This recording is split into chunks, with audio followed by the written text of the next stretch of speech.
আসসালামু আলাইকুম ওয়া রাহমাতুল্লাহ। আপনাদের সাথে কথা বলছি প্রফেসর ডক্টর মোহাম্মদ মহিউদ্দিন উজ্জ্বল। প্রথম আলো একটা নিউজ করেছে, যেখানে তারা বলছে ট্রান্সফর্মার চুরি করার চেষ্টা, সারা রাত লাশ হয়ে ঝুলেছিলেন খুঁটিতে। নিশ্চয়ই যে কোনো মৃত্যু আমাদের জন্য খুবই কষ্টের। যেখানে মানুষজন বেশি, সেখানে হয়তো বা আমাদের মনে তেমন করে দাগ কাটে না, কিন্তু যে ব্যক্তি মারা গিয়েছেন তিনি তার পরিবারের জন্য অনেক কিছু, তিনি তার সন্তানদের জন্য অনেক কিছু। হয়তো বাংলাদেশ নামক রাষ্ট্রের জন্য তিনি কেউ না। যেমন করে ফেলানিরা, সীমান্তে মারা যাওয়া লোকজন, তারা বাংলাদেশ নামক রাষ্ট্রের জন্য কিছু না, কিন্তু পরিবারের জন্য, বাবা মায়ের জন্য তারা অনেক বড় কিছু। তাহলে এই যে ট্রান্সফর্মার চুরি করতে গিয়ে সারা রাত যে লাশ হয়ে ঝুলেছিলেন, এর দায়টা কাকে দিবেন? ব্যক্তি হিসাবে এই লোকটাকে দেয়া যেতে পারে, কারণ চুরি করা অনেক বড় একটা অপরাধ। কিন্তু তার আগে আমাদের বড় একটা প্রশ্ন করা উচিত, তিনি ট্রান্সফর্মার চুরি করতে গিয়েছেন কেন? তিনি রাষ্ট্রের সম্পদ চুরি করতে গিয়েছেন কেন?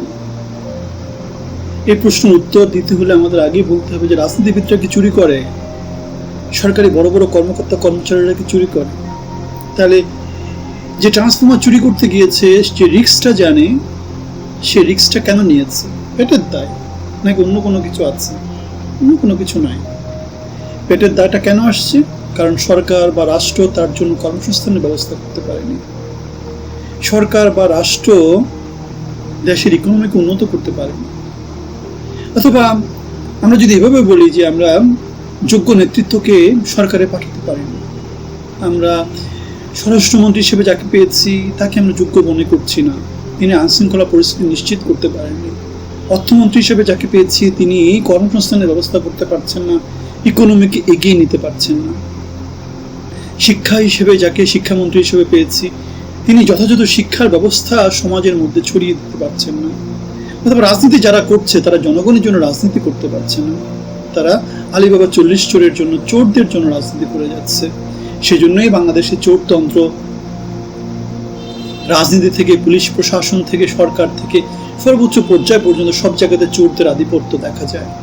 তাহলে ট্রান্সফর্মার চুরি করার চেষ্টা, সারা রাত লাশ হয়ে ঝুলিয়েছিলেন খুঁটিতে, এ ধরনের নিউজ বাংলাদেশের পত্রপত্রিকাতে আসে। আমরা যারা চুরি করতে যাচ্ছে, যারা চুরি করতে গিয়ে মারা গেছে তাদেরকে দায়ী করছি, কিন্তু আমরা এদেরকে দায়ী দিচ্ছি না যারা সমাজের মধ্যে সুশাসন প্রতিষ্ঠা করার জন্য দায়িত্ব নিয়েছে, যাদেরকে আমরা নির্বাচনে ভোট দিয়ে পাঠিয়েছি। আমরা জেনে শুনে নিজেরাও দায় নিচ্ছি না যে যাদেরকে আমরা সরকারে পাঠিয়েছি তারা চোর, তারা চোরতন্ত্রকে প্রমোট করে। সেজন্যই সমাজে যোগ্যদের কোনো আধিপত্য দেখা যায় না।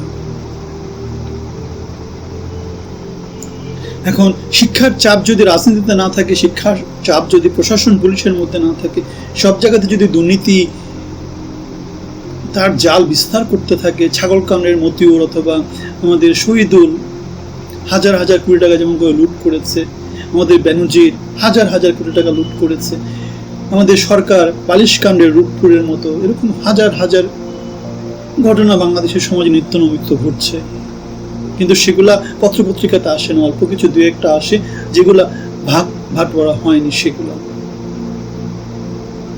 ভাগ বাটোয়ারা দিয়ে কি করা হয়? বড় বড় সিন্ডিকেট যারা, তাদের লুটপাটকে থামিয়ে দেওয়া হয়, সামনে আনা হয় না। কিছু বিচ্ছিন্ন ঘটনাকে সামনে নিয়ে আসা এবং সেগুলো নিয়ে সমাজে তোলপাড় হয়, পত্রপত্রিকার মধ্য দিয়ে সেগুলো জনগণকে খাওয়ায় এবং জনগণ ভুল জায়গাতে প্রকাশ করে। যেমন এই যে ট্রান্সফর্মার চুরি করতে গিয়ে মারা গেল লোকটা, কেন মারা গিয়েছে? কারণ তার হয়তো বা খাদ্যের সংস্থান ছিল না, পরিবারের অববন্টন ছিল, চাকরি বাকরি ছিল না, সেজন্যই সে কাজটা করেছে। এখন রাজনীতি যারা করে তাদের বেশিরভাগই অংশই তো ছোটখাটো নানা রকম চুরিদারির সাথে জড়িত। পদ্মা সেতুর ভিত্তি যেগুলো আছে, ফিলার, সেগুলো ফিলারের নিচে থেকে ট্রাকের পর ট্রাক মাটি নিয়ে চলে যাচ্ছে। পুলিশ প্রশাসনের সামনেই তো এই কাজগুলো হচ্ছে। তাহলে পুলিশ প্রশাসন বা সরকারের যে যন্ত্র, তারা কি করছে? বাংলাদেশের সর্বোচ্চ স্থাপনা হচ্ছে পদ্মা সেতু। সেই পদ্মা সেতুতে যদি এই কাজগুলো হতে থাকে, ব্যক্তি পর্যায়ে ছোটখাটো যেই দোকান অথবা রাস্তাঘাটে যেই চাঁদাবাজি, সেগুলো কত ব্যাপক মাত্রায় আছে সেটাকে আমরা অনুমান করতে পারি। তাহলে আমরা যে কথাটা বলছি, বাংলাদেশ একটা চক্রের মধ্যে পড়ে গেছে, যে চক্র থেকে বাংলাদেশ বেরিয়ে আসতে পারছে না। আলিবাবা এবং 40 চোরদের চক্র। নির্বাচন হয়, আলিবাবা 40 চোরদেরকে মনোনয়ন দেওয়া হয়, সংসদে যায়, আলিবাবা 40 চোররা যায়। আমাদের পুলিশ প্রশাসন আলিবাবা 40 চোররা নিচে থেকে টাকা তুলে উপরের দিকে বন্টন করে 40 চোরের রাজত্ব তৈরি হয়েছে। এদিকে ডিএমপি একটা নিউজ করেছে, কার্যক্রম নিষিদ্ধ আওয়ামী লীগের প্রতিষ্ঠাবার্ষিকী ঘিরে আশঙ্কা নেই, তবে পুলিশ সতর্ক। এখন আওয়ামী লীগের প্রতিষ্ঠাবার্ষিকী ঠেকাতে পুলিশ এবং মরিয়া হয়ে উঠেছে।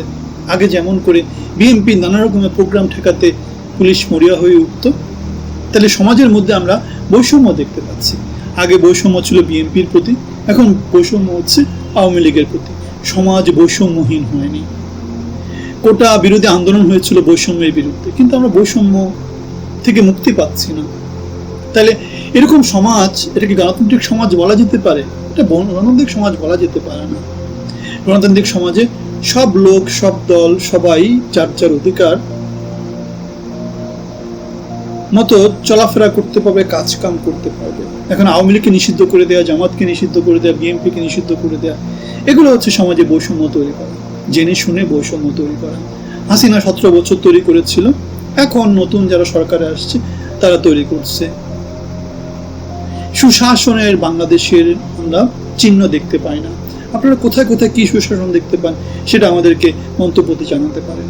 সংসদে আমরা দেখতে পাই কমেডি চলতেছে, বিরোধী মতের কোনো উপস্থিতি দেখতে পাই না, যারা নিজেরা সরকার যে 9 লক্ষ কোটি টাকা বাজেট প্রণয়ন করেছে, সে বাজেটে বাস্তবায়ন কি হবে? জনগণের যে ট্যাক্সের ভার জনগণের উপর বেড়ে যাচ্ছে, সেগুলোর কি হবে? বেতন ভাতা যে সরকারি কর্মচারীদের জন্য বাড়িয়ে দিয়েছে, মুদ্রাস্ফীতি হচ্ছে, সেগুলোর কি হবে?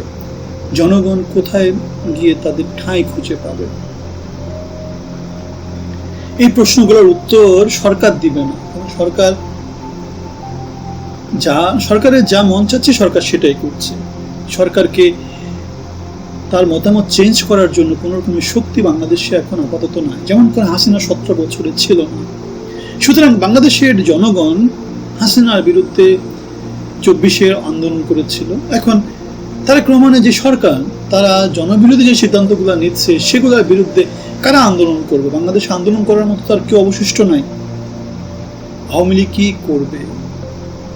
যেমন করে বিএনপি লন্ডন থেকে বাংলাদেশের আন্দোলনে নানা রকমের ইন্ধন দিয়েছে, তেমন করে হয়তোবা বাংলাদেশ আওয়ামী লীগও নানা রকম করে বাংলাদেশের সমাজকে অস্থিতিশীল করার চেষ্টা করবে।